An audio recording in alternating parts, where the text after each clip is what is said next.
agreement since July with Saline Preservation Association.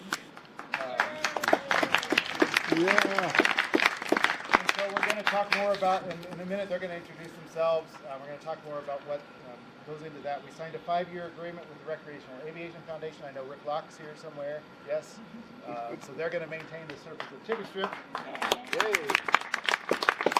And we also, just a couple months ago, signed a 5-year agreement with the Gear Grinders out of Ridgecrest. I don't know if anybody's here from Gear Grinders, Mary, but they're working on maintaining some of the Steel Pass and some of the other roads in the area, conditions on those roads. So those are 3. I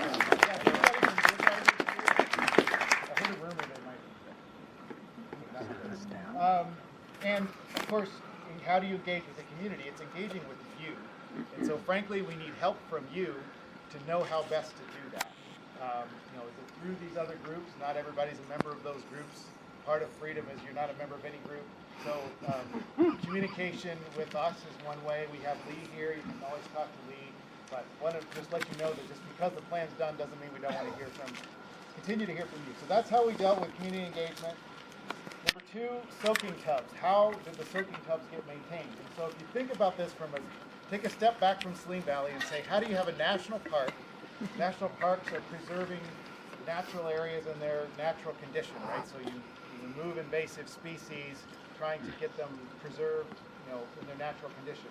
And yet you have these soaking tubs in a manipulated spring that's completely contrary to its traditional natural condition, right? So that was sort of the friction and conflict that occurred for maybe a decade while people were thinking about it. But as part of this plan and hearing from you that these soaking tubs were important, the Park Service completed what's called a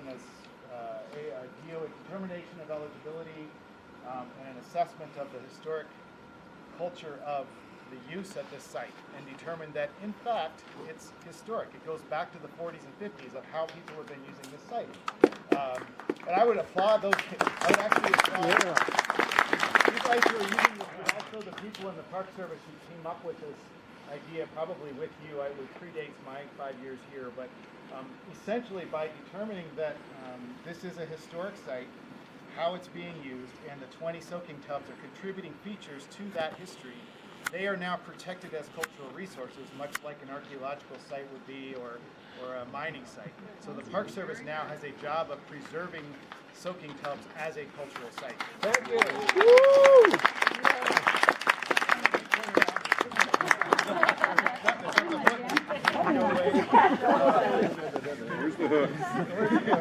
So that's the soaking tub. That's pretty exciting. The clothing optional, this one's pretty easy. We spent years trying to figure out how do you write into a plan clothing optional. The federal, you guys probably know this way better, so don't throw things at me, but how we basically broadly interpret it is federal law says there's no federal law that prohibits being naked unless it's a lewd act, which is interpreted by the victim, so to speak. So if somebody says that's lewd, then that can become a crime. But it is not a crime federally just to be. So nothing federal prohibits it. There is a county ordinance that prohibits it. However, the federal government doesn't in this park enforce county ordinances. And so I said, let's just take this out of the plan altogether. So it's silent on nudity, and you're in no different boat than you have been for a long time. So in theory, you can argue with the sheriff if he comes out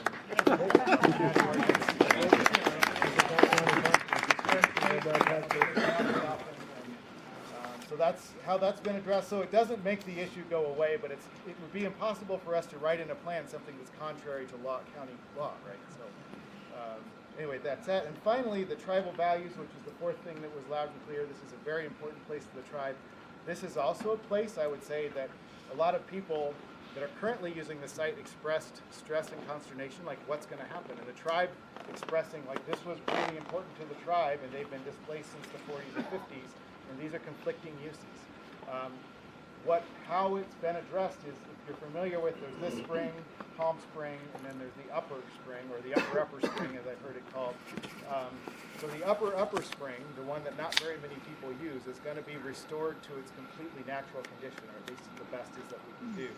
So that means removing all invasive species, expanding the fence a little bit to try to exclude burrows, and that'll be restored, and that would be available for anybody to use, but the tribe certainly would have a spring in its natural condition to appreciate its presence there. So that's, and then the two lower springs are pretty much left as they are with the tweaks that we'll talk about. But, so that's how we address the tribal values. And what I would say is, yes, but I guess this is just my own personal, please think about this, is this was a very sacred place before we thought it was a sacred place and important to us, to people that have been coming here for millennia.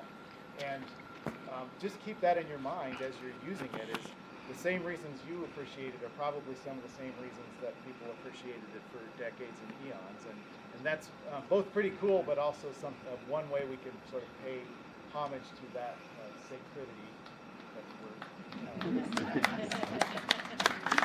So I'm going to shut up now, but I did want to vote spa and